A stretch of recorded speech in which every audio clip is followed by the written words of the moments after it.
So as you can see, today it is raining here in sunny Florida. So instead of riding my bike, I'm going to be talking about the Salsa Warroad and three building tips on the Salsa Warroad, as well as the Warbird, because they basically have the same things that are different than most other bikes.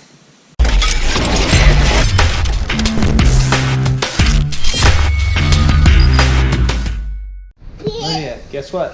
What? The duck's out there. Let's go get him.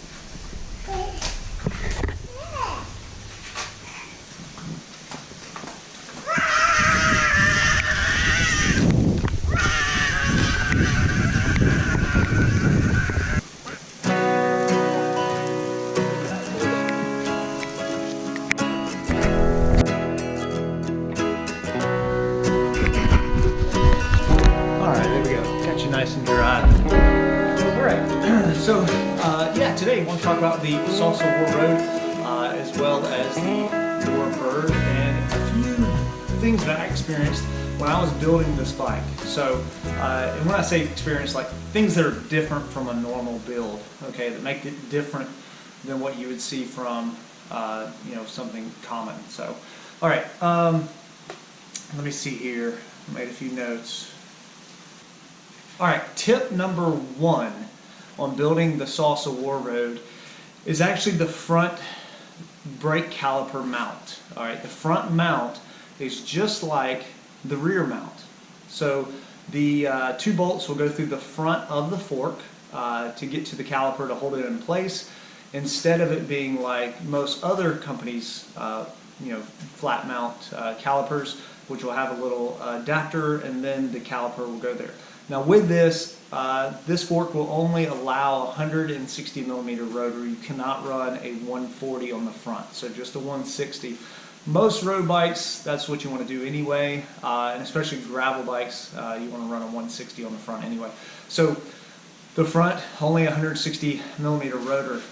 The adjustment with it, if you've ever tried to adjust flat mount brakes on the rear, sometimes it can be, you know, a pain, because when you're twisting the bolt down, it will make the caliper twist a little bit, and that's kind of a pain in the rear end, I know. So that will happen as well on the Warroad and Warbird when you're adjusting that front caliper. Sometimes it's a pain to get it to stay in place. Now I have used before some sort of like grippy tape to put in between there, so that way the caliper will not twist as you're tightening it down.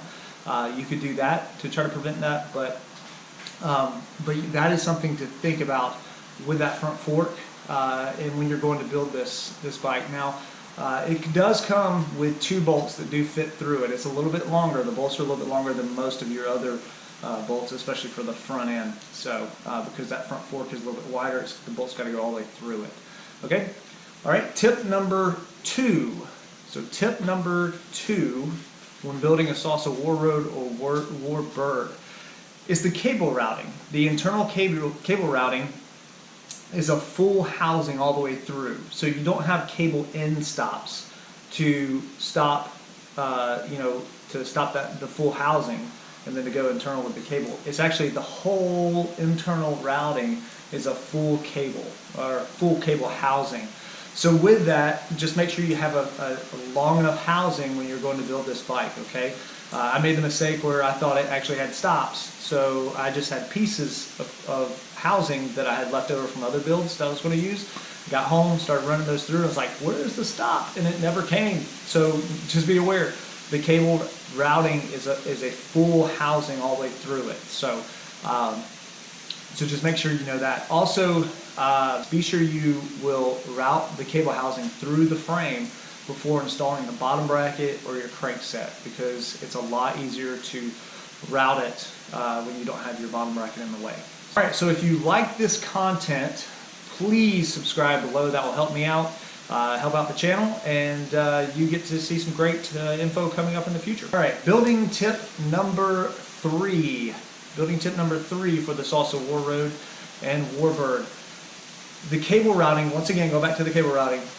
The right side goes to the rear derailleur, and the left side will go to the front derailleur. Okay, so just give you a heads up on that. So I wanted to route my cabling where they would come around, like let's pretend this is the head tube. They would come around the head tube and go into the ports this way. The problem with that is the left shifter spins around and comes to the right side, and then the left shifter will come around the head tube and go to the left side. So that makes it wrong, because your right shifter over here needs to get on this side. I didn't like the cable coming out and bending around the head tube to try to get to that right side. I didn't like how it would rub the front of the head tube. So what I did is actually down at the bottom, by the bottom bracket, you'll actually have it where the cables come out, and you have a cover there. You can remove the cover, the cables come out, and you can cross them. That's why I crossed it there, so that way I could have the cable routing up front that I really wanted. It is kind of hard to cross them, okay? So it's kind of hard to get them to cross properly. So you have to use a little finagling and some force to get those around each other. But I've had no issues whatsoever shifting by doing that. It doesn't cause any kinking in the cables, the housing, or anything like that. So just give you a heads up if you want your routing to be like mine, and you're going to have to cross it down at the bottom of the bottom bracket. So give you a heads up on that. So and also I wanted to use some heat shrink as well to kind of bind everything, kind of try to keep it cleaner. All right, so that's really my 3 main build tips. If you have any other tips or ideas that you can include to benefit others, add that in the comments below. Also check out my review on the Salsa Warroad, and that was my very first YouTube video, so don't judge too much, but it's right there, so check that out. It has some great information. So all right, thank you guys for joining me on this rainy day, and I hope you found this beneficial. Have a great day.